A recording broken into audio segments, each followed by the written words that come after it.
महाराज आमलो शांति उनको महाराज तेरी अखंडती लेने करी आया तेरे बीच में हम गुरु पासी बाबू हमारे साथ आइए तेने हम पकावा काम लिंग जाने जो मतलब सिंगिंग जाने दिए काफी गुरु वंशी बाबू इना का गुरु शांति दे गुरु पासी बाबू आशीर्वाद आते इसलिए हम गुरु बाबा साथे ज्ञान बताया इसलिए सब भी भाई हमारा गाँव आकर मामा आज पटल राष्ट्र से आज 0-12 वर्ष है सब भी भाई सामने तो कृपा करते बीच में जो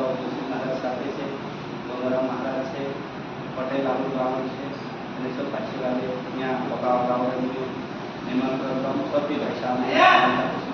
जय सर।